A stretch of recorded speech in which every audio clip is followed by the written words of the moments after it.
Video taken 3 weeks ago of Mrs. Jones speaking with friends at a private gathering. The defense argues that it is relevant to her claims in this case.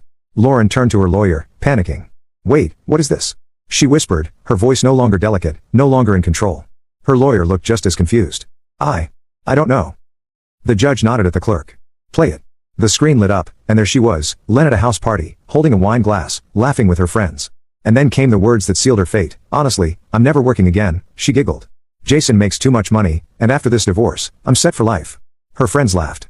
One of them, probably just as awful as she was, raised her glass and said, "God, I wish I could pull that off." And Lauren smirked and said, "You just got to marry a guy who doesn't see it coming." The video ended. The courtroom was dead silent. Lauren's face went pale. Her lawyer slowly closed her eyes, exhaling through her nose, like she was counting to 10. The judge turned to Lauren with the most disgusted expression I have ever seen. And then she spoke. The silence in that courtroom was deafening. Lauren sat there, her face frozen in horror, watching her entire case crumble in real time. She opened her mouth, probably to start spinning some ridiculous excuse, but before she could even get a word out, the judge sighed and leaned forward. And that's when I knew Lauren was done.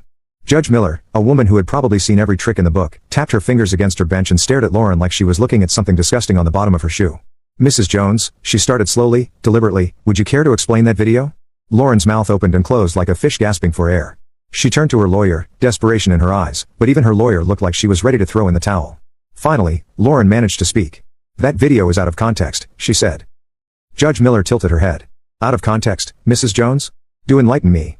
What exactly is the correct context for 'I'm never working again and you just got to marry a guy who doesn't see it coming'?" Lauren swallowed hard. Her hands were trembling now. "I was just joking," she said. The judge leaned back in her chair, unamused. "So, to clarify, your claim is that you were too emotionally distressed to work, yet while this divorce was pending, you attended social events, drank with friends, and openly bragged about how you plan to avoid working for the rest of your life on your husband's dime?" Lauren didn't answer, because there was no answer. She knew it, her lawyer knew it. Hell, at this point, even the court clerk looked embarrassed for her. Judge Miller sighed and shook her head. "I have heard enough." The judge straightened her papers and looked at me first. "Mr. Jones, based on the evidence provided, it is clear that your wife's request for permanent alimony is not based on genuine financial need but rather on an attempt to take advantage of the system. Therefore," she turned back to Lauren, her expression completely stone cold, "Mrs. Jones, your request for permanent alimony is hereby denied." Boom. Just like that. But she wasn't done. Furthermore, she continued, "Since this court finds that you misrepresented your situation, you will not be awarded temporary spousal support either." Boom again. Lauren's face was completely drained of color. She looked like she had just been hit by a truck. And then came the final twist. Judge Miller glanced at my lawyer.